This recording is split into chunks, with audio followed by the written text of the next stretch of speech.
안녕하세요. 저는 김성호입니다. 올해로 68이 되었죠.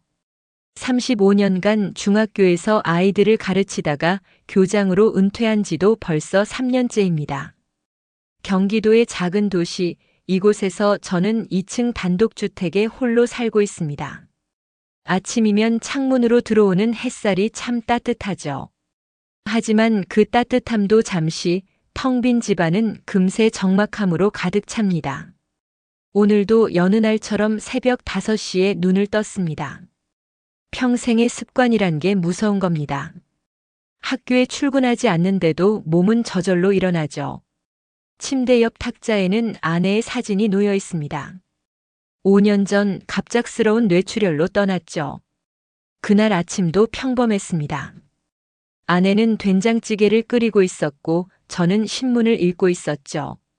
그런데 갑자기 쿵 하는 소리가 났습니다. 부엌으로 달려갔을 때 아내는 이미 의식을 잃은 상태였죠. 씻고 나와 혼자 아침을 차립니다. 밥 한 공기, 김치, 계란 프라이. 단출한 상차림이지만 혼자 먹기엔 충분합니다. 아니, 사실 너무 많죠. 밥을 씹는 소리만 텅 빈 주방에 울립니다. 텔레비전을 켜봅니다. 아침 뉴스에서는 정치인들의 이야기가 흘러나오지만 귀에 들어오지 않습니다. 식사를 마치고 나면 산책을 나갑니다. 동네 한 바퀴를 도는데 1시간 정도 걸리죠. 공원을 지나고 시장 골목을 거쳐 다시 집으로 돌아오는 코스입니다. 매일 같은 길, 같은 풍경. 가끔 마주치는 이웃들과 인사를 나누지만 그뿐입니다. 깊은 대화를 나눌 사람은 없죠. 산책에서 돌아오면 노인정으로 향합니다. 그곳에서 바둑을 두죠. 최 회장님과는 오래된 바둑 친구입니다. 72의 나이지만 여전히 정정하시죠. 바둑을 두며 이런저런 이야기를 나눕니다. 하지만 그것도 잠시, 점심시간이 되면 각자 집으로 돌아갑니다. 오후는 더 길게 느껴집니다. 책을 읽어보려 하지만 집중이 안 됩니다. 텔레비전을 켜도 재미가 없죠. 아들에게 전화를 걸어볼까 하다가도 바쁠 텐데 괜히 귀찮게 하는 것 같아 내려놓습니다. 서울에서 회사 다니느라 정신 없을 겁니다. 한 달에 한 번 정도 찾아오는데 그것도 고맙죠. 저녁은 대충 라면으로 때웁니다. 혼자 제대로 된 음식을 해먹기가 귀찮습니다. 아내가 살아있을 때는 저녁상이 늘 풍성했죠. 갈비찜, 불고기, 김치찌개. 아내의 손맛이 그립습니다. 지금은 그저 배만 채우면 된다는 생각으로 먹습니다. 밤이 되면 더 외롭습니다. 텅 빈 거실에 앉아 있으면 벽시계 소리만 크게 들립니다. 똑딱똑딱. 시간은 느리게 흐르는데 하루는 금세 지나갑니다. 이상한 일이죠. 할 일이 없어서 시간이 안 가는 것 같은데 어느새 또 하루가 끝났습니다. 침대에 누우면 천장을 바라봅니다. 아내와 함께 누워 이런저런 이야기를 나누던 때가 떠오릅니다. 학교에서 있었던 일, 아들 이야기, 노후 계획. 그때는 그런 일상적인 대화가 얼마나 소중한지 몰랐죠. 지금은 혼잣말이라도 하지 않으면 목소리를 낼 일이 없습니다. 가끔 아내의 목소리가 들리는 것 같습니다. 여보, 약 챙겨 드셨어요? 일찍 들어와요. 저녁 맛있는 거 해놓을게요. 환청인 줄 알면서도 대답하고 싶습니다. 그래, 알았어. 금방 갈게. 교장으로 퇴직할 때는 이런 삶을 상상하지 못했습니다. 존경받는 교육자로 평생을 살았고 제자들도 많고 동료들과의 관계도 좋았죠. 하지만 은퇴하고 나니 모든 게 달라졌습니다. 학교라는 울타리를 벗어나니 저는 그저 평범한 노인일 뿐이었습니다. 매일 아침 거울을 봅니다. 흰머리가 더 많아졌고 주름도 깊어졌죠. 하지만 그보다 더 신경 쓰이는 건 눈빛입니다. 생기가 없어 보입니다. 살아있지만 살아있지 않은 것 같은 그런 느낌이죠. 일요일에는 교회에 갑니다. 아내와 함께 다니던 교회죠. 예배를 드리고 나면 조금 마음이 편안해집니다. 하지만 교회에서도 혼자입니다. 부부 단위로 앉아있는 교인들을 보면 더 외롭게 느껴집니다. 목사님은 늘 위로의 말씀을 전하시지만 빈 마음을 채우기엔 부족합니다. 장을 보러 시장에 가는 것도 일입니다. 혼자 사는데 뭘 그리 많이 사겠습니까? 두부 한 모, 콩나물 한 봉지, 계란 한 판. 그것도 다 먹지 못해버리는 경우가 많죠. 시장 상인들은 친절하지만 그들에게 저는 그저 손님일 뿐입니다. 밤에 잠이 안 오면 앨범을 꺼내봅니다. 아내와의 추억이 담긴 사진들이죠. 신혼여행 때 제주도에서 찍은 사진, 아들 돌잔치 사진, 은혼식 기념사진. 행복했던 순간들이 필름처럼 지나갑니다. 눈물이 날 것 같아 얼른 앨범을 덮습니다. 친구들도 하나둘 세상을 떠났습니다. 작년에는 고등학교 동창 둘이 갔죠. 암이었습니다. 장례식장에 갈 때마다 다음은 내 차례가 아닐까 하는 생각이 듭니다. 죽음이 두렵다기보다는 이렇게 외롭게 살다가 가는 게 서글픕니다. 아들이 재혼을 권하기도 했습니다. 아버지, 혼자 계시기 적적하시죠? 좋은 분 계시면 만나보세요. 하지만 선뜻 마음이 내키지 않았습니다. 아내에 대한 미안함도 있고 나이 들어 새로운 사람을 만난다는 게 부담스럽기도 했죠. 그래도 가끔은 상상을 합니다. 누군가와 함께 저녁을 먹고 텔레비전을 보며 이야기를 나누고 같이 산책을 하는 모습을. 꼭 아내가 아니어도 좋습니다. 그저 말동무가 있었으면 좋겠다는 생각이 듭니다. 노인정에서 최 회장님이 가끔 충고를 하십니다. 김 교장 너무 움츠러들지 마시오. 나가서 사람들도 만나고 취미 생활도 하시오. 하지만 쉽지 않습니다. 평생을 학교에만 있었던 사람이 새로운 환경에 적응하기란 어렵죠. 오늘도 하루가 저물어 갑니다. 저녁 노을이 창문으로 들어옵니다. 아름답지만 쓸쓸합니다. 내일도 오늘과 같은 하루가 반복되겠죠. 일어나고 밥 먹고 산책하고 바둑 두고 또 자고. 이게 제 남은 인생일까요? 이렇게 생각하니 가슴이 먹먹해집니다. 그날도 평소처럼 시장에 장을 보러 갔습니다. 오전 10시쯤이었죠. 9월의 햇살이 따스하게 내리쬐고 있었습니다. 시장은 늘 활기가 넘칩니다. 상인들의 호객 소리, 물건 흥정하는 소리, 수레 끄는 소리가 뒤섞여 있죠. 저는 늘 가던 채소 가게에 들렀습니다. 무 하나, 배추 반 포기를 샀죠. 혼자 먹기엔 그것도 많았습니다. 봉지를 들고 나오는데 옆 가게에서 웃음소리가 들렸습니다. 밝고 경쾌한 여자 목소리였죠. 반찬 가게였습니다. 예전에는 없던 가게인데 최근에 생긴 모양이었습니다.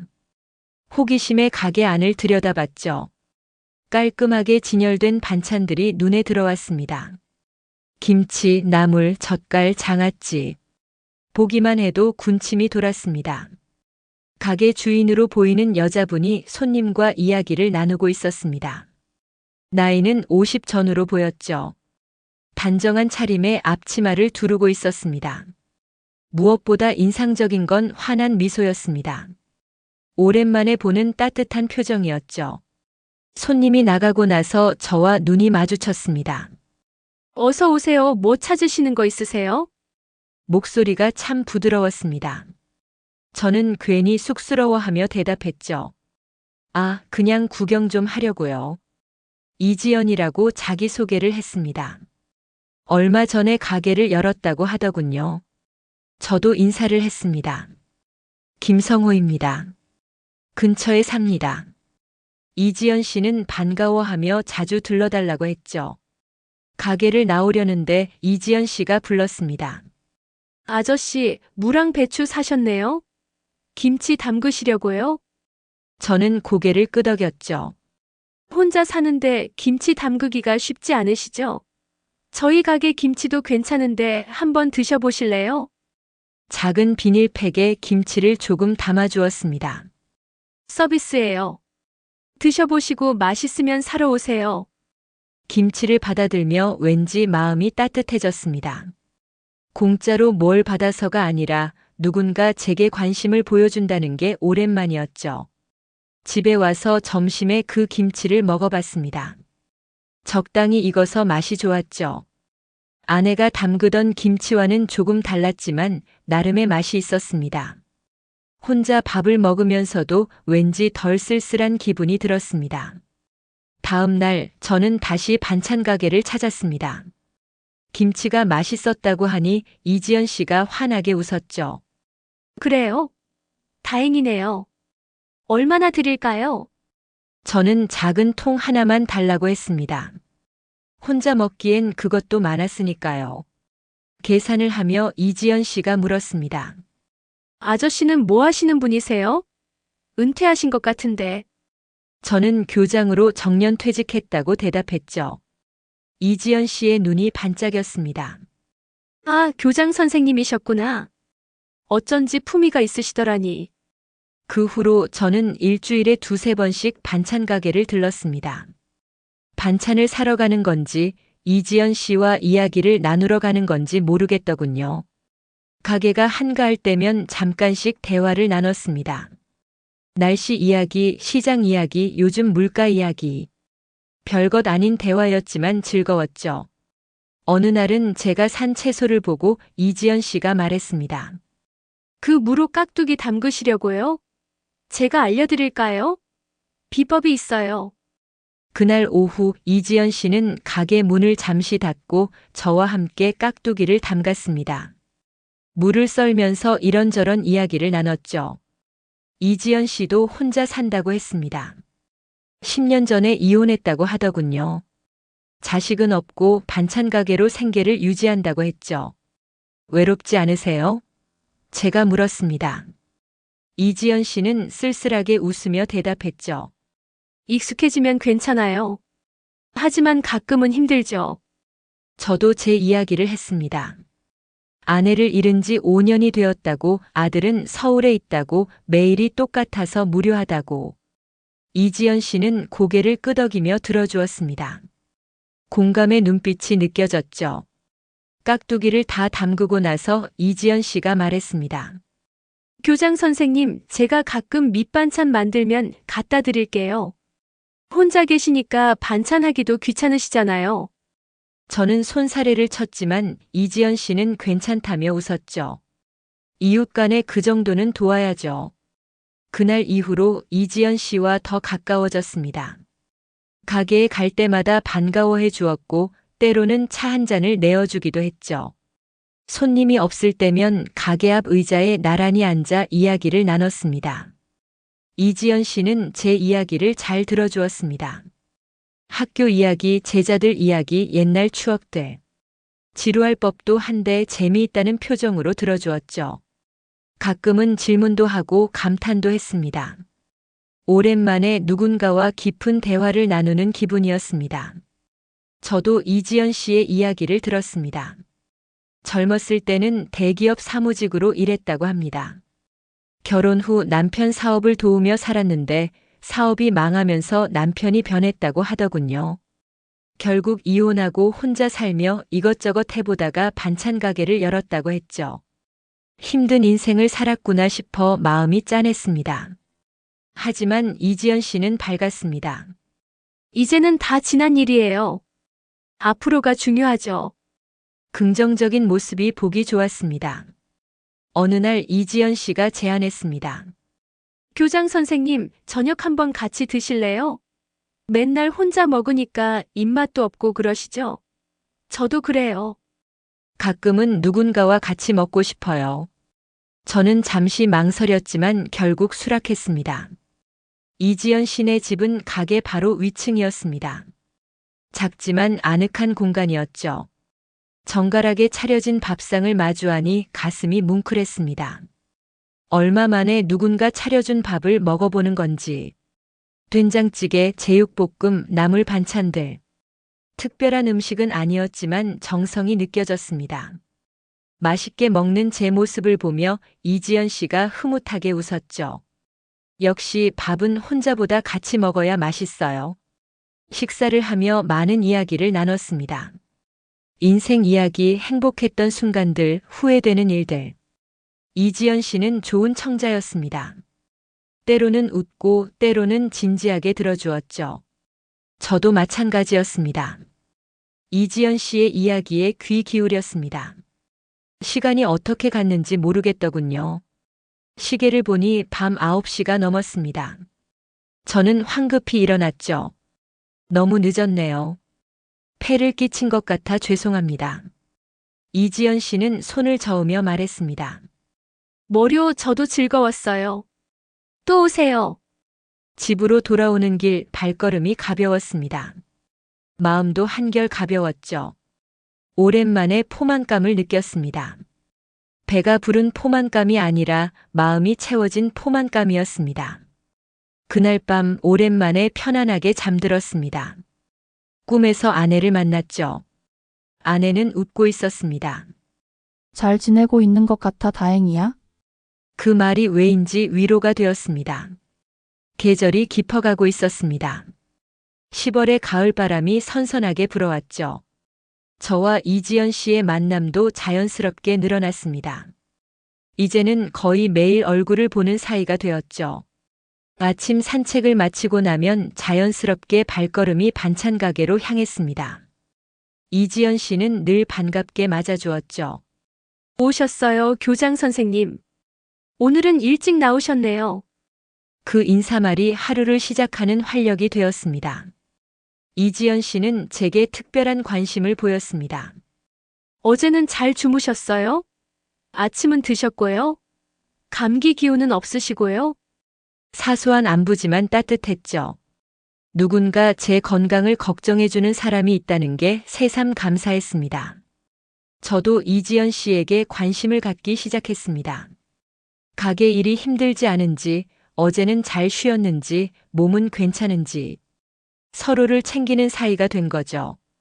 마치 오래된 친구처럼 편안했습니다. 대화 주제도 다양해졌습니다. 정치, 경제, 사회 문제부터 드라마, 영화, 책 이야기까지. 이지연 씨는 의외로 박식했습니다. 책도 많이 읽고 뉴스도 꼼꼼히 보는 편이었죠. 대화가 지루할 틈이 없었습니다. 특히 이지연 씨는 제 교직 생활에 큰 관심을 보였습니다. 아이들은 어떻게 가르치셨어요? 문제아는 없었나요? 가장 기억에 남는 제자는 누구예요? 저는 신나서 이야기했죠. 35년의 교직 생활, 그 안에는 수많은 이야기가 있었습니다. 한 번은 이런 일이 있었습니다. 비 오는 날이었죠.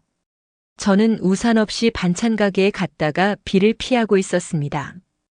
이지연 씨가 우산을 들고 나왔죠. 같이 가요.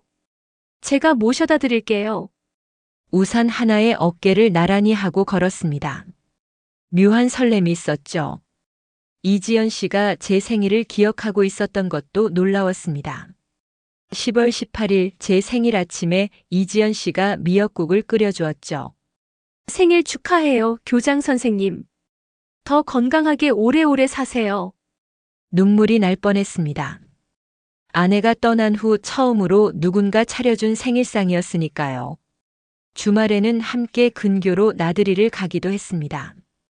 단풍 구경도 하고 맛집도 찾아다녔죠. 이지연 씨는 사진 찍는 걸 좋아했습니다. 여기서 한 장, 저기서 한 장. 제가 쑥스러워해도 꼭 같이 찍자고 했죠. 오랜만에 누군가와 사진을 찍으니 기분이 묘했습니다. 노인정에서 바둑을 두다가도 이지연 씨 생각이 났습니다. 지금쯤 가게에서 뭘 하고 있을까? 손님은 많이 왔을까? 점심은 제대로 챙겨 먹었을까?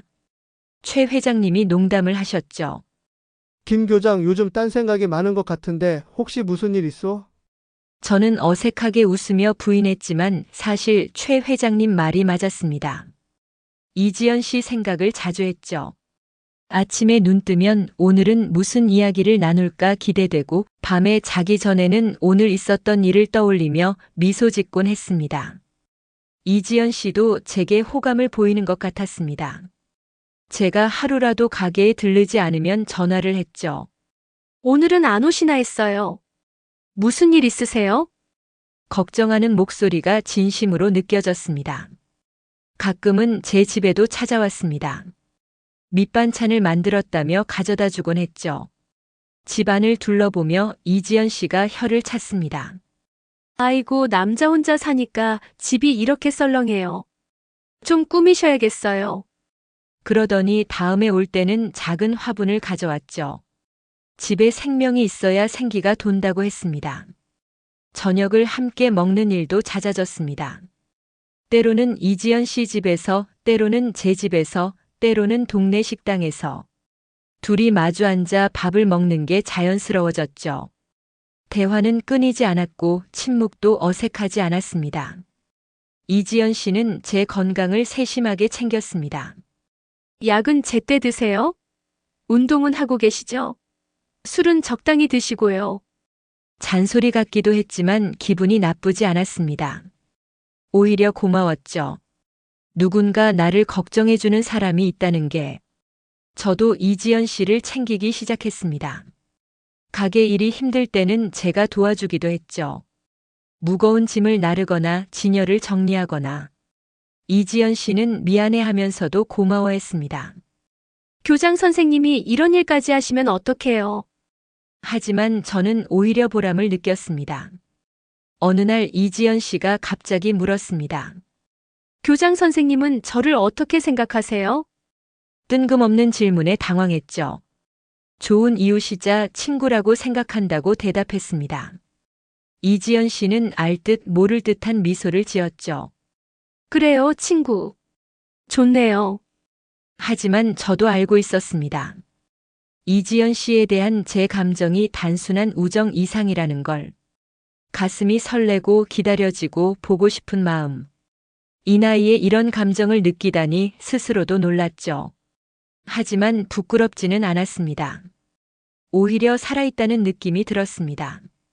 이지연 씨와 함께 있으면 외로움을 잊었습니다. 빈집도 덜 썰렁하게 느껴졌고 긴 하루도 짧게 느껴졌죠. 아침에 눈뜰 이유가 생겼고 하루를 기대하게 되었습니다. 마치 청춘으로 돌아간 것 같았습니다. 주변 사람들도 저희 사이를 눈치챈 것 같았습니다. 시장 상인들이 농담을 하기도 했죠. 김 교장님, 요즘 젊어 보이시네요. 좋은 일 있으세요? 노인정에서도 마찬가지였습니다. 최 회장님이 의미심장하게 웃으며 말씀하셨죠. 김 교장 요즘 행복해 보이는구먼. 아들에게는 아직 이지연 씨 이야기를 하지 않았습니다. 뭐라고 설명해야 할지 모르겠더군요. 그저 친구라고 하기엔 뭔가 다른 감정이 있었고 그렇다고 연인이라고 하기엔 아직 이른 것 같았습니다. 하지만 분명한 건 이지연 씨 덕분에 삶이 달라졌다는 거였습니다. 무료하고 외로웠던 일상이 활기를 되찾았죠. 매일이 기대되고 내일이 기다려졌습니다. 이런 변화가 놀랍기도 하고 감사하기도 했습니다. 그러던 어느 날 이지연 씨가 진지한 표정으로 말했습니다. 교장 선생님, 우리 좀 더 가까워질 수 없을까요? 그 말의 의미를 곰곰이 생각했습니다. 더 가까워진다는 게 무엇을 의미하는 걸까? 기대감과 두려움이 동시에 밀려왔죠. 11월이 되었습니다. 날씨가 제법 쌀쌀해졌죠. 이지연 씨와 만난 지도 2달이 넘었습니다. 이제는 서로에게 없어서는 안 될 존재가 된 것 같았습니다. 그날은 일요일이었습니다. 교회 예배를 마치고 집에 왔는데 이지연 씨에게서 전화가 왔죠. 오늘 시간 있으세요? 중요한 이야기가 있어요. 목소리가 평소와 달리 진지했습니다. 오후에 이지연 씨 집을 찾았습니다. 차를 마시며 한참 동안 일상적인 대화를 나눴죠. 하지만 이지연 씨가 뭔가 할 말이 있다는 걸 알 수 있었습니다. 표정이 어딘가 긴장되어 보였고 말도 평소보다 적었습니다. 드디어 이지연 씨가 입을 열었습니다. 교장 선생님, 제가 너무 외로워요. 혼자 사는 게 점점 힘들어집니다. 나이가 들수록 더 그래요. 밤에 혼자 누워있으면 무서울 때도 있고, 아플 때는 정말 막막해요. 저도 그 마음을 충분히 이해했습니다. 저 역시 같은 외로움을 느끼고 있었으니까요. 이지연 씨의 손을 가만히 잡아주었습니다. 저도 그래요. 혼자는 정말 힘들죠. 이지연 씨가 조심스럽게 말을 이었습니다. 그래서 생각해 봤어요. 우리가 서로 의지하며 살면 어떨까 하고요. 굳이 결혼이 아니어도 좋아요. 그냥 같이 살면서 서로 돌봐주는 거예요. 동거라고 해야 하나요? 순간 가슴이 쿵 내려앉았습니다. 예상하지 못한 제안이었죠. 물론 이지연 씨에게 호감이 있었고 함께 있으면 행복했습니다. 하지만 동거라니. 이 나이에 그런 걸 생각해 본 적이 없었습니다. 이지연 씨가 제 당황한 표정을 보고 퀴클리 말했습니다. 갑자기 너무 놀라셨죠? 저도 많이 고민했어요. 하지만 우리 나이에 뭘 그리 따지고 살겠어요. 남은 인생 외롭게 보내는 것보다는 서로 의지하며 사는 게 낫지 않을까요? 일리가 있는 말이었습니다. 68 결코 젊은 나이가 아니죠. 앞으로 얼마나 더 살지도 모르는데 그 시간을 외롭게 보내야 한다는 게 막막했습니다. 이지연 씨와 함께라면 분명 덜 외로울 겁니다. 하지만 여러 가지 걱정이 들었습니다. 우선 아들이 뭐라고 할까? 돌아가신 아내에게도 미안한 마음이 들었죠. 그리고 주변 사람들의 시선도 신경 쓰였습니다. 이 나이에 여자와 동거를 한다니 뭐라고들 할까? 이지연 씨는 제 고민을 이해하는 듯 했습니다. 급하게 결정하실 필요 없어요. 천천히 생각해 보세요. 저는 기다릴게요. 다만 우리 둘 다 젊지 않다는 것만 기억해 주세요. 망설이다가 후회할 시간도 별로 없어요. 집으로 돌아와 밤새 고민했습니다. 이지연 씨와의 동거. 분명 매력적인 제안이었습니다. 더 이상 혼자 밥을 먹지 않아도 되고 적막한 저녁 시간도 함께 보낼 수 있겠죠. 아플 때 서로 돌봐줄 수도 있고. 하지만 현실적인 문제들이 머릿속을 맴돌았습니다. 생활 방식의 차이, 경제적인 문제, 건강 문제 등등. 무엇보다 이제 와서 누군가와 함께 산다는 게 쉽지 않을 것 같았습니다. 평생의 습관을 바꿔야 하니까요. 며칠 동안 심각하게 고민했습니다. 노인정에서 최 회장님께 넌지시 의견을 물어보기도 했죠. 최 회장님은 의외로 긍정적이었습니다. 김 교장 좋은 사람 만났으면 망설이지 마시오. 우리 나이의 외로움보다 무서운 게 어디 있겠소. 아들과도 조심스럽게 통화를 했습니다. 직접적으로 말하지는 않고 혹시 아버지가 누군가를 만난다면 어떻게 생각하느냐고 물었죠. 아들은 잠시 침묵하다가 대답했습니다. 아버지가 행복하시다면 저는 찬성이에요. 혼자 계시는 거 보기 안쓰러웠어요. 아들의 대답에 마음이 조금 가벼워졌습니다. 그래도 여전히 결정하기는 쉽지 않았죠. 동거라는 게 단순한 문제가 아니니까요. 법적인 문제도 있고 재산 문제도 있고 무엇보다 서로에 대한 책임감이 생기는 거잖아요. 일주일 후 저는 이지연 씨를 만났습니다. 고민 많이 하셨죠? 이지연 씨가 물었습니다. 저는 고개를 끄덕였죠. 네, 쉽지 않은 결정이네요. 하지만 이지연 씨와 함께 있으면 행복한 건 확실해요. 이지연 씨가 제 손을 잡았습니다. 저도 그래요. 교장 선생님과 함께 있으면 마음이 편하고 행복해요. 우리 너무 복잡하게 생각하지 말아요. 그냥 서로 의지하며 사는 거예요. 가족처럼. 가족이라는 말이 마음에 와닿았습니다. 그래, 가족. 혈연은 아니지만 서로를 돌보는 가족. 그렇게 생각하니 조금 마음이 편해졌습니다. 하지만 여전히 선뜻 결정을 내리기는 어려웠죠. 이지연 씨가 말했습니다. 이렇게 해요. 일단 시작은 가볍게 해봐요. 주말에만 같이 지내보는 거예요. 그러다가 자연스럽게 늘려가면 되잖아요. 부담 갖지 마세요. 그 제안은 괜찮아 보였습니다. 일단 주말에만 함께 지내보는 거라면 부담이 덜했죠. 서로를 더 알아갈 시간도 되고 정말 함께 살 수 있을지 테스트 해볼 수도 있고. 알겠어요. 그럼 이번 주말부터 시작해 볼까요? 제가 대답했습니다. 이지연 씨의 얼굴이 환하게 밝아졌죠. 정말이요? 좋아요. 걱정 마세요. 잘 될 거예요. 그렇게 우리의 주말 동거가 시작되었습니다. 금요일 저녁부터 일요일 저녁까지 이틀 반 동안 함께 지내기로 했죠. 처음에는 어색할 것 같았지만 막상 시작해보니 자연스러웠습니다. 이지연 씨는 정성껏 식사를 준비했고 저는 설거지와 청소를 도왔습니다. 저녁에는 함께 텔레비전을 보며 이야기를 나눴고 각자의 방에서 잠을 잤죠. 아침에는 함께 산책을 하고 장도 보러 갔습니다. 평범한 일상이었지만 혼자일 때와는 완전히 달랐습니다. 누군가와 함께 한다는 것, 그것만으로도 하루가 풍성해졌죠. 적막함도 사라지고 웃을 일도 많아졌습니다. 주말 동거를 시작한 지 한 달이 지났습니다.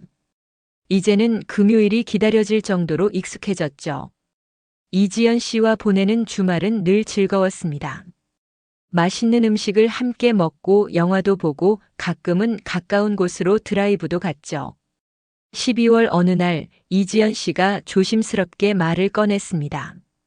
교장 선생님, 제가 부탁이 하나 있어요. 뭔데요? 제가 물었죠. 이지연 씨는 잠시 망설이다가 입을 열었습니다. 제가 요즘 가게 운영이 좀 어려워요. 겨울이라 손님도 줄고 재료비는 오르고.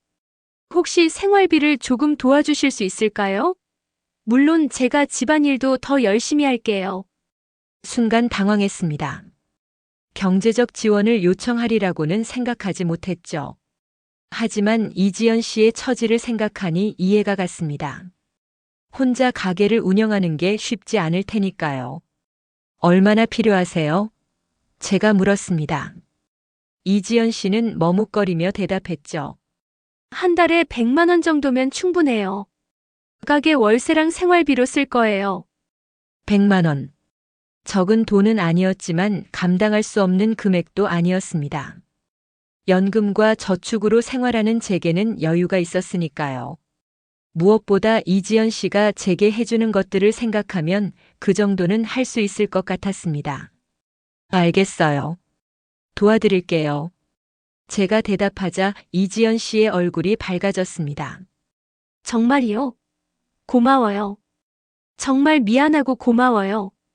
제가 꼭 보답할게요.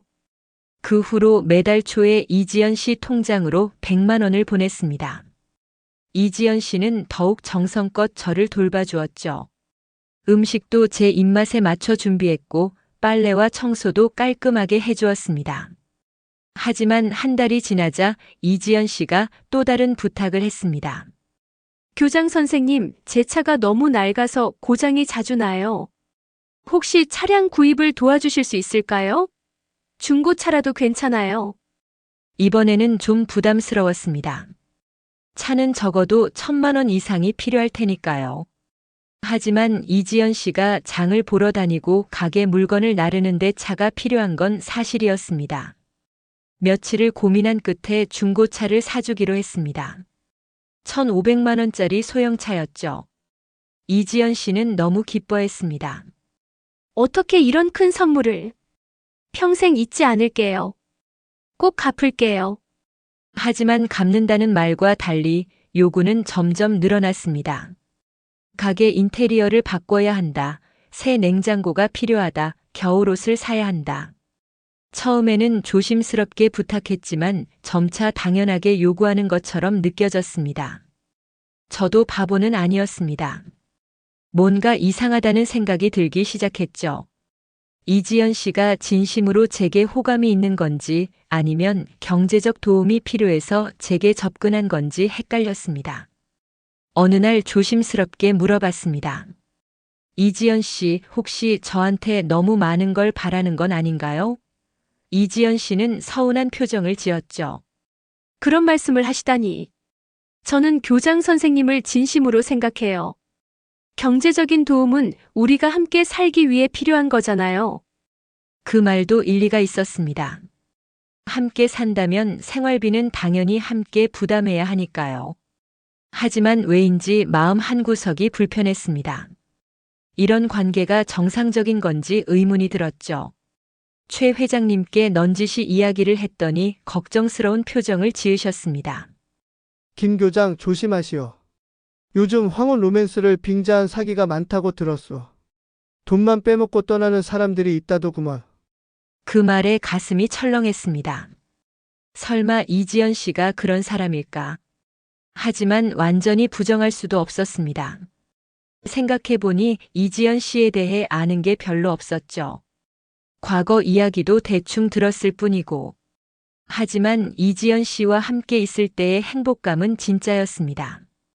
웃음이 늘었고 외로움이 사라졌죠.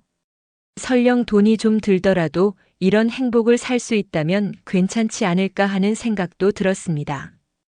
그러던 중 이지연 씨가 충격적인 제안을 했습니다. 교장 선생님, 우리 이제 완전히 함께 살아요. 그리고 법적으로도 관계를 정리했으면 좋겠어요. 혹시 제 이름으로도 재산을 좀 만들어 주실 수 있나요? 재산 이전이라니. 이건 정말 예상하지 못한 요구였습니다.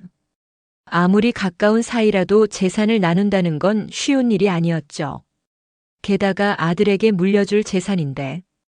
이지연 씨는 제 당황한 표정을 보고 재빨리 설명했습니다.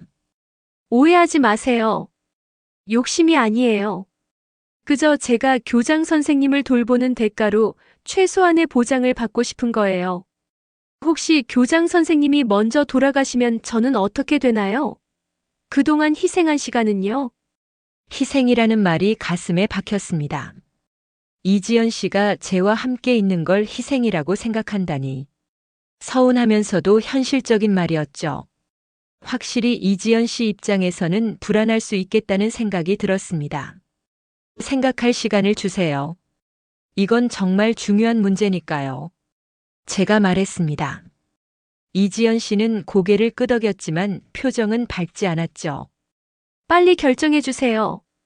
저도 나이가 있는데 불안한 상태로 계속 있을 수는 없어요. 새해가 밝았습니다. 2025년 1월.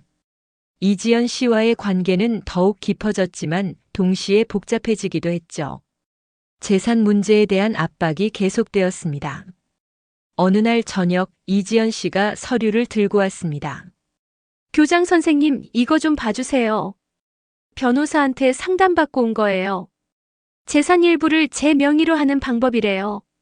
서류를 보니 집의 절반을 이지연 씨 명의로 하는 내용이었습니다. 순간 머리가 하얘졌죠. 이건 너무 무리한 요구 아닌가요?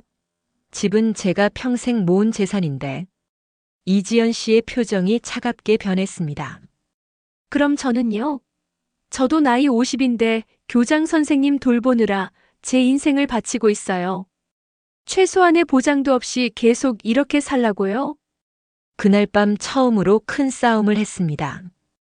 이지연 씨는 울면서 호소했죠. 저를 믿지 못하시는 거예요? 진심으로 교장 선생님을 생각하는데 왜 의심하세요? 저는 그저 우리 관계를 확실히 하고 싶은 거예요.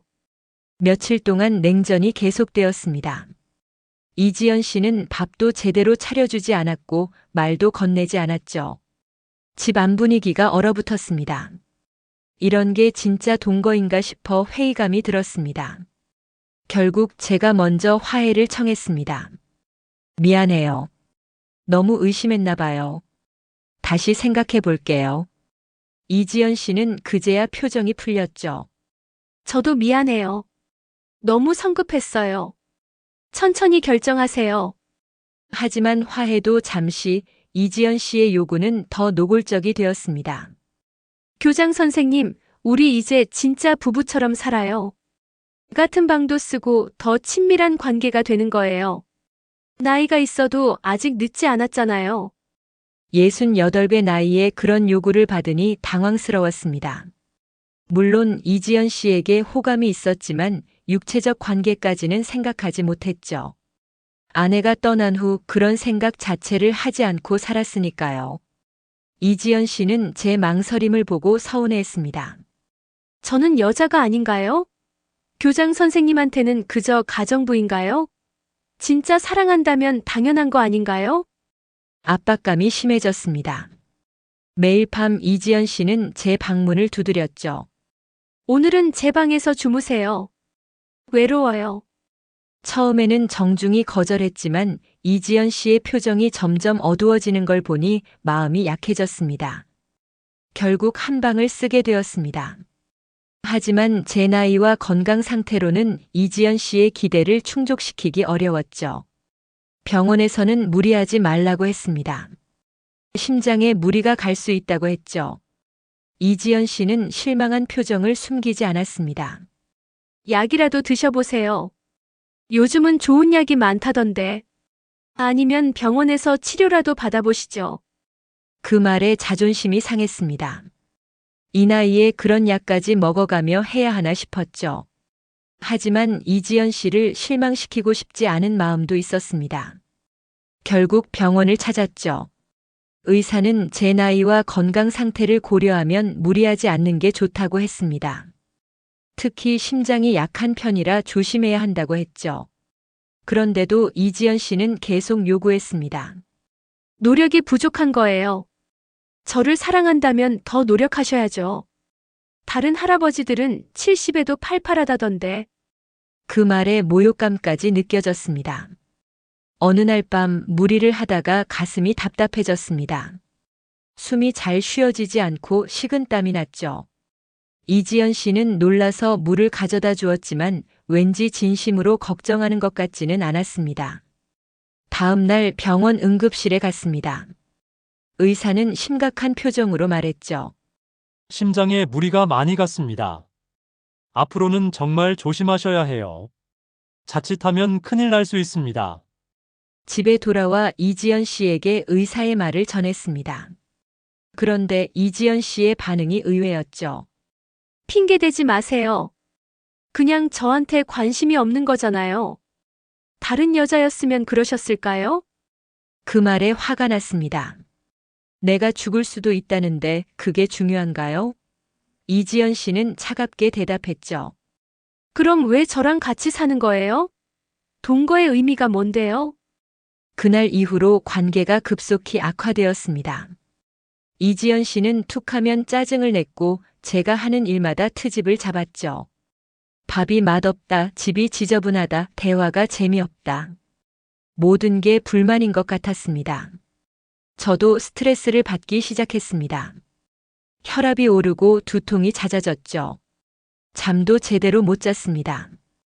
이런 게 행복한 노후인가 싶어 회의감이 들었습니다. 노인정에 가는 것도 꺼려졌습니다. 최 회장님이 걱정스러운 눈빛으로 쳐다보는 게 부담스러웠죠.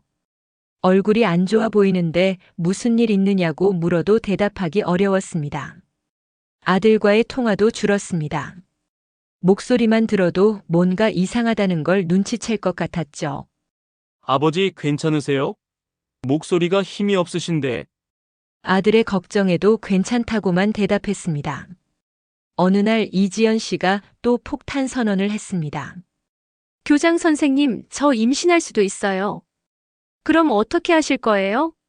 애가 생기면 당연히 재산 분할을 해야겠죠? 50살의 임신이라니. 가능성은 낮지만 불가능한 것도 아니었죠. 하지만 그보다 충격적인 건 이지연 씨가 그런 상황까지 계산하고 있다는 거였습니다. 제가 이 나이에 애 아빠가 된다는 게 말이 되나요? 제가 물었습니다. 이지연 씨는 비웃듯이 대답했죠. 그럼 처음부터 왜 저랑 이런 관계를 만드신 거예요? 책임질 자신도 없으면서. 점점 이지연 씨의 본 모습이 드러나는 것 같았습니다. 처음에 따뜻하고 친절했던 모습은 어디로 갔는지. 지금의 이지연 씨는 차갑고 계산적이었죠. 진명의 이전 서류를 계속 들이밀었습니다.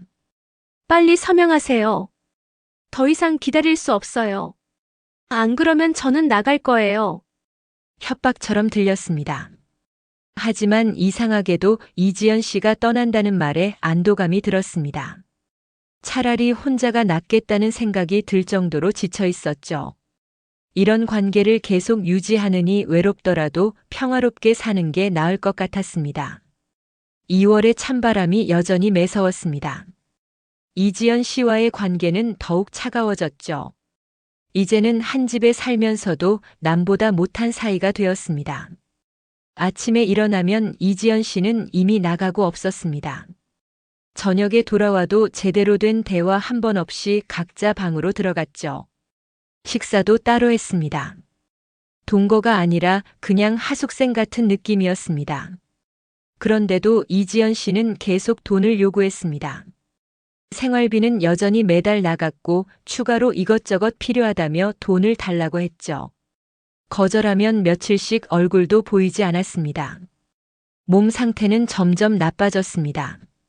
가슴 통증이 자주 왔고 숨쉬기도 힘들었죠. 밤에는 식은땀을 흘리며 잠에서 깨곤 했습니다. 하지만 이지연 씨에게 아프다고 말하기도 싫었습니다. 어차피 관심도 없을 테니까요. 어느 날 아침 일어나려는데 현기증이 심했습니다. 겨우 일어나 화장실에 갔다가 쓰러질 뻔했죠. 벽을 짚고 간신히 버텼습니다.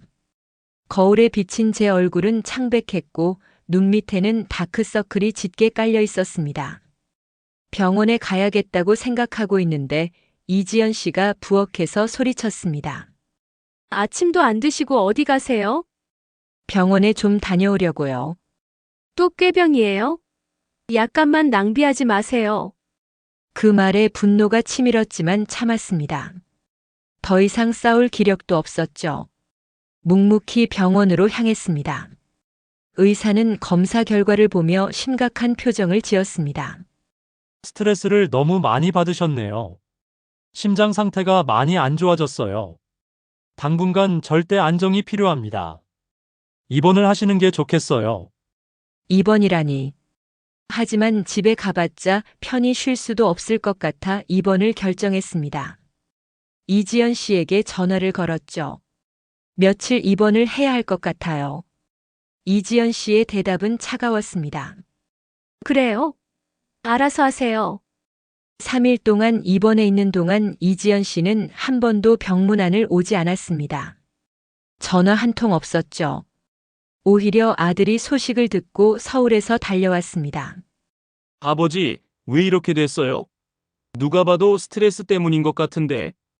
혹시 무슨 일 있으세요? 아들의 걱정 어린 눈빛에 모든 걸 털어놓고 싶었지만 참았습니다. 그냥 나이 들어서 그런 거야. 걱정 마라.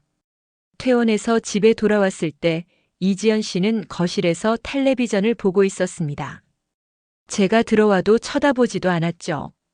마치 투명인간 취급을 하는 것 같았습니다. 저녁을 혼자 대충 차려 먹고 있는데 이지연 씨가 다가왔습니다. 교장 선생님, 우리 이제 그만하죠. 이렇게 사는 게 무슨 의미가 있어요? 서로 힘들기만 하잖아요. 드디어 이 말이 나왔구나 싶었습니다. 사실 저도 같은 생각을 하고 있었죠. 그래요. 그만하죠. 더 이상은 힘들어요. 그런데 이지연 씨의 다음 말이 충격적이었습니다. 대신 위자료는 주셔야죠. 제가 그동안 교장 선생님 돌보느라 희생한 시간과 노력에 대한 보상이요. 3천만 원 정도면 될 것 같아요. 위자료라니. 우리가 법적인 부부도 아닌데. 게다가 그동안 제가 준 돈만 해도 수천만 원이 넘는데. 너무 황당해서 말이 나오지 않았습니다. 안 주시면 곤란한 일이 생길 거예요.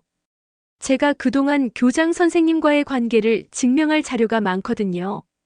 사진도 있고 동거 사실도 주변 사람들이 다 알고. 명예를 생각하시면 조용히 해결하는 게 좋을 거예요. 협박이었습니다. 노골적인 협박. 이지연 씨의 본색이 완전히 드러난 순간이었죠. 그동안의 따뜻함과 친절함은 모두 가식이었나 싶어 배신감이 밀려왔습니다. 그날 밤 저는 잠을 이룰 수 없었습니다. 분노와 배신감 그리고 두려움이 뒤섞여 있었죠. 이지연 씨가 정말로 제 명예를 훼손시킬 수 있을까? 교장으로 평생 쌓아온 명성이 하루아침에 무너질 수도 있다는 생각에 무서웠습니다. 다음 날 아침 노인정에 갔습니다. 최 회장님을 만나야겠다는 생각이 들었죠. 최 회장님은 제 얼굴을 보자마자 걱정스러운 표정을 지었습니다. 김 교장 대체 무슨 일이요? 얼굴이 반쪽이 됐구먼. 모든 걸 털어놓았습니다. 이지연 씨와의 만남부터 지금의 협박까지. 최 회장님은 한숨을 쉬며 고개를 저었죠. 내가 걱정한 게 현실이 됐구먼.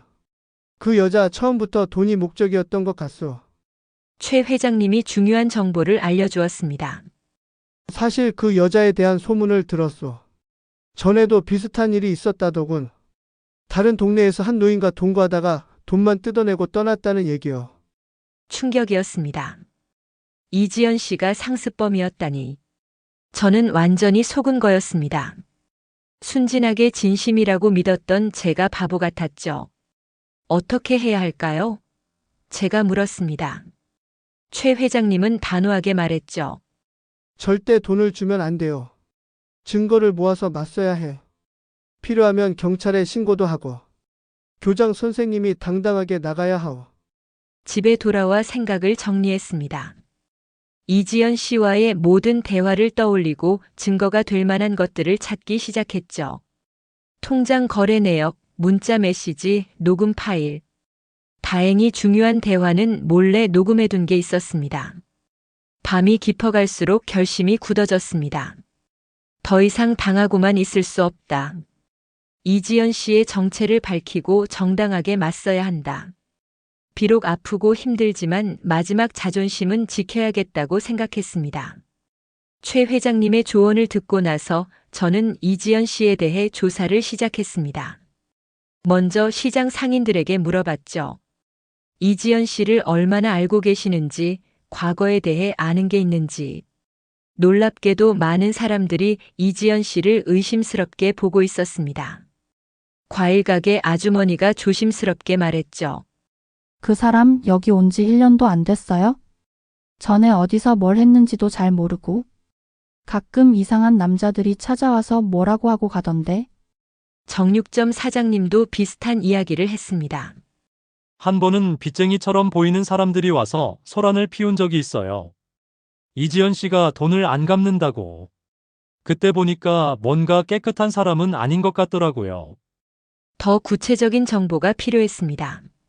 제자 중에 경찰관이 된 아이가 있었는데 조심스럽게 연락을 해봤죠. 선생님, 오랜만입니다. 무슨 일로 연락하셨어요? 사실 좀 알아봐 줬으면 하는 사람이 있어서. 며칠 후 제자에게서 연락이 왔습니다. 선생님, 그 여자 전과가 있네요. 사기로 2번, 공갈로 1번. 집행유예를 받았던 기록이 있어요. 주로 나이 든 남성들을 상대로 한 결혼 사기였다고 합니다. 가슴이 무너지는 것 같았습니다. 완전히 속았구나. 처음부터 계획적으로 접근한 거였어. 반찬 가게도 우연한 만남도 모든 게 연기였던 거죠. 그런데 더 충격적인 사실이 있었습니다. 제자가 말했죠. 그리고 선생님, 이 여자 혼자가 아니에요. 공범이 있는 것 같아요. 남자 한 명이 뒤에서 조종하는 것 같은데 아마 진짜 연인이거나 남편일 가능성이 높아요. 공범이라니. 그러고 보니 가끔 이지연 씨가 누군가와 통화하는 걸 봤었죠. 목소리를 낮추고 뭔가 보고하는 듯한 말투였는데 그때는 그냥 친구나 가족인 줄 알았습니다. 이제 모든 퍼즐이 맞춰지기 시작했습니다.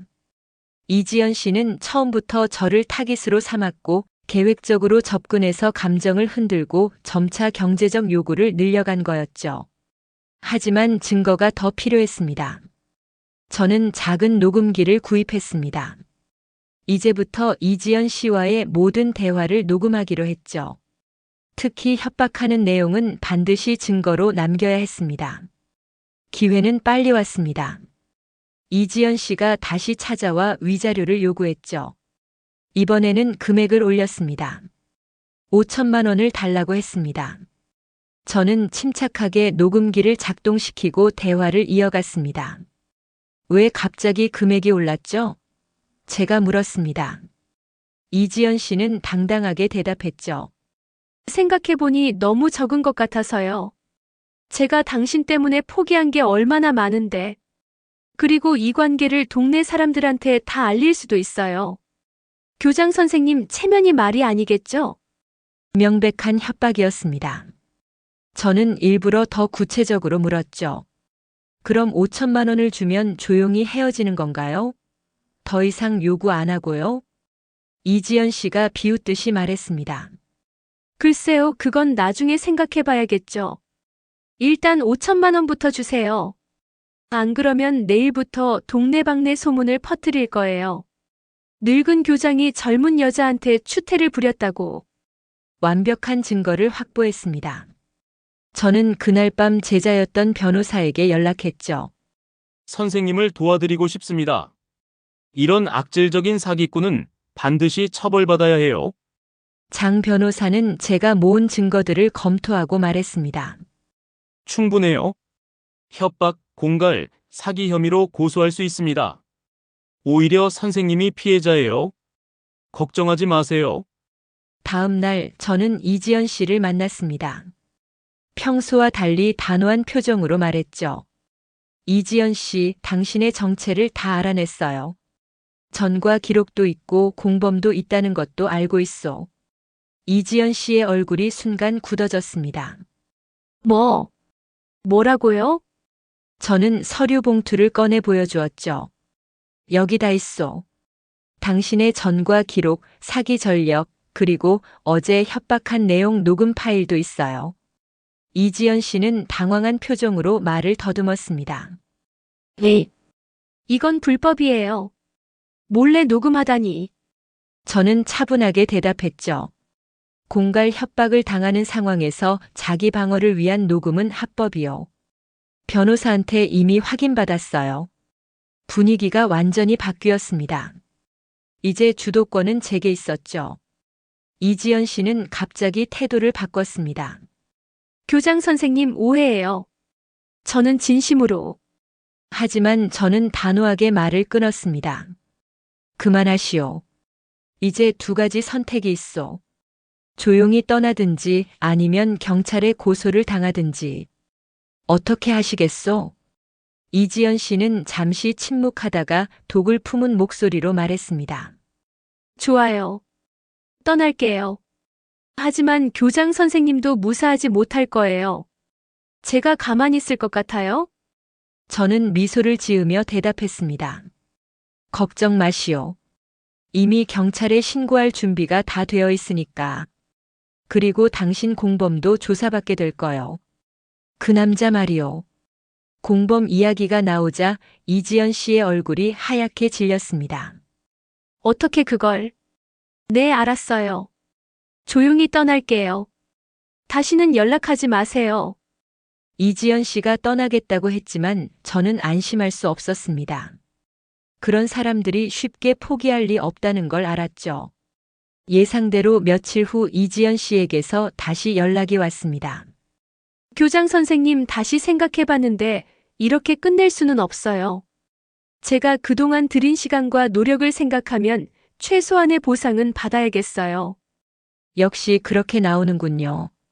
이미 경고했는데도 말이요. 제가 차갑게 대답했습니다. 이번에는 이지연 씨가 새로운 카드를 꺼냈습니다. 제가 교장 선생님과의 관계를 언론에 공개할 수도 있어요. 은퇴한 교장과 반찬 가게 여인의 스캔들. 흥미로운 기사가 되겠죠? 아들 회사에도 소문이 퍼질 거예요. 아들까지 건드리다니.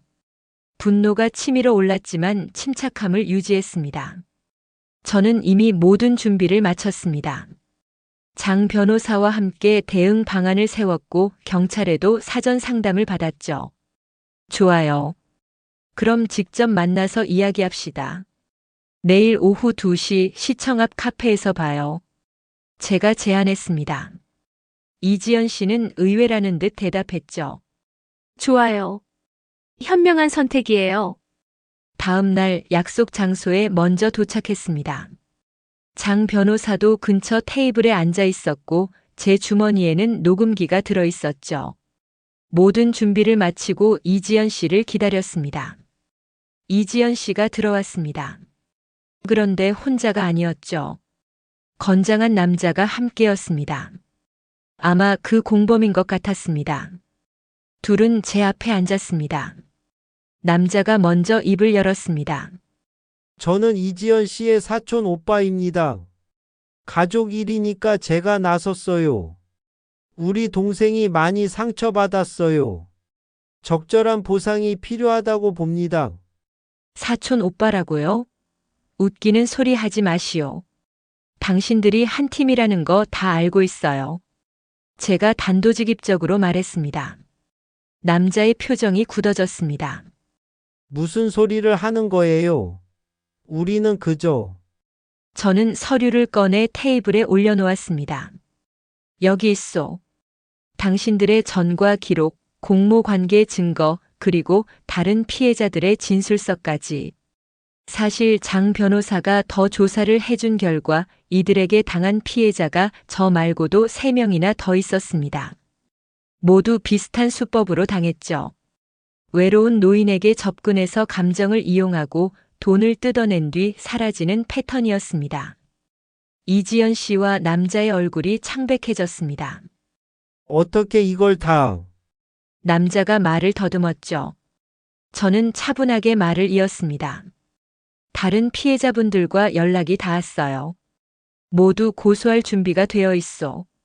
합치면 피해 금액이 2억이 넘더군요.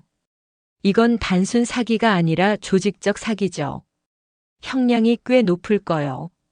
이지연 씨가 다급해졌습니다. 교장 선생님, 우리가 잘못했어요.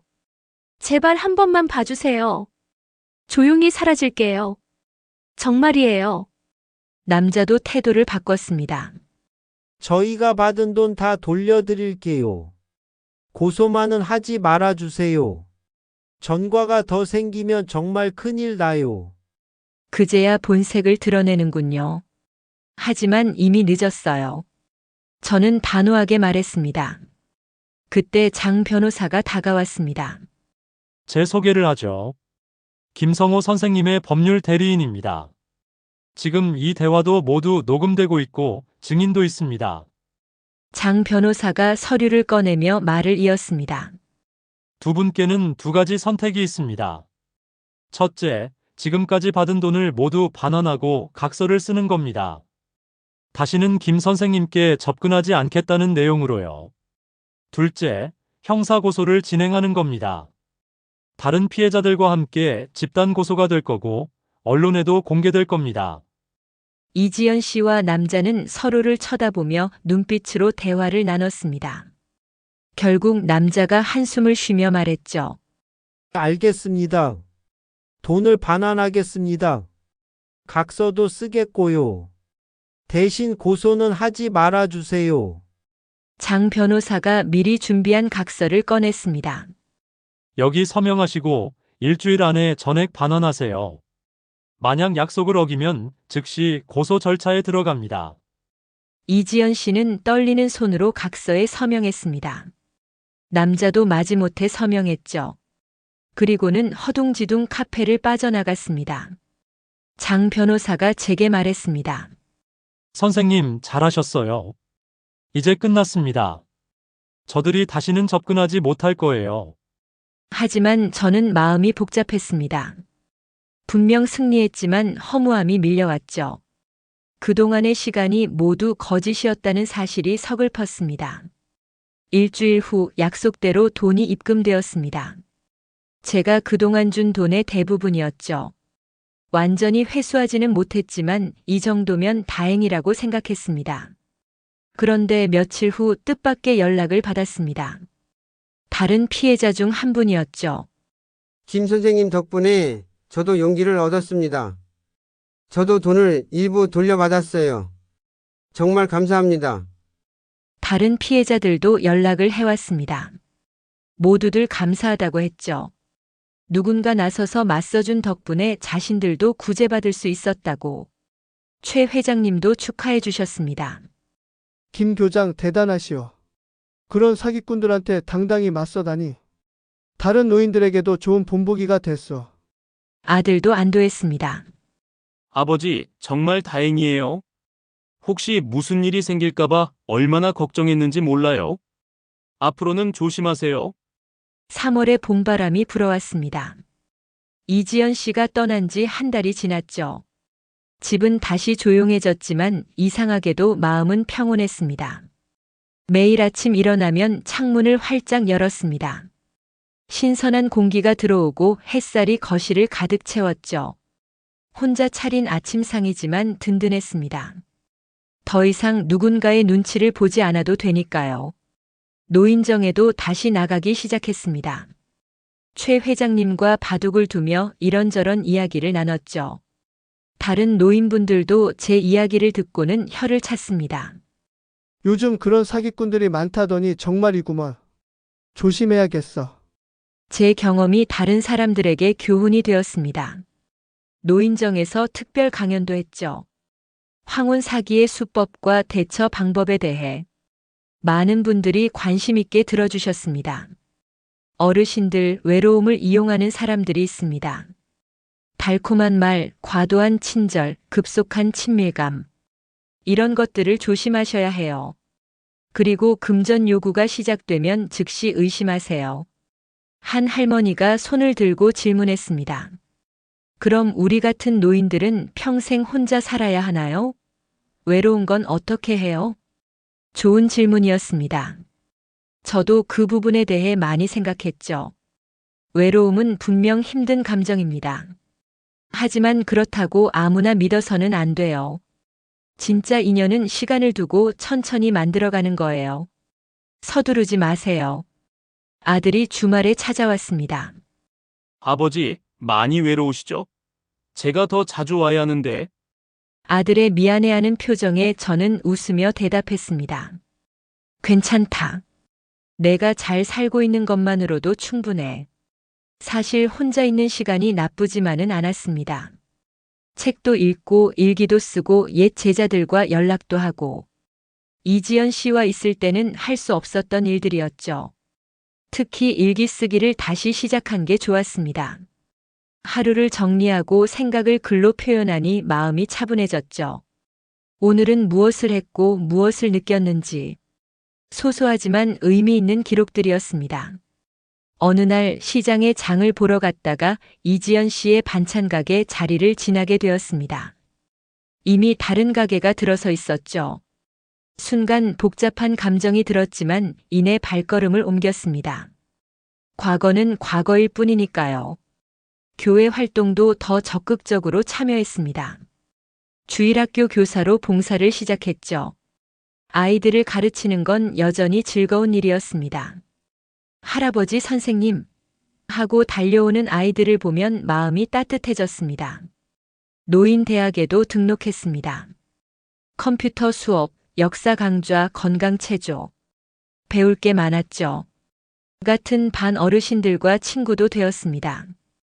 혼자가 아니라 함께하는 시간들이 늘어났습니다. 특히 컴퓨터를 배운 게 신세계였습니다.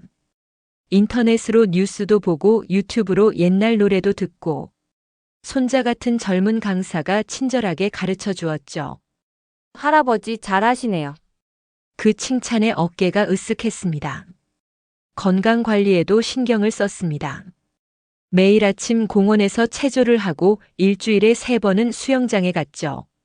처음엔 힘들었지만 점차 체력이 좋아지는 걸 느꼈습니다.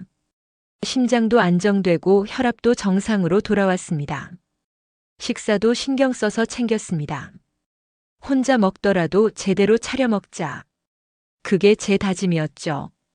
반찬은 조금씩 여러 가지를 만들고 과일도 꼭 챙겨 먹었습니다. 건강한 몸에 건강한 마음이 깃든다고 하잖아요. 어느 날 최 회장님이 제게 말했습니다.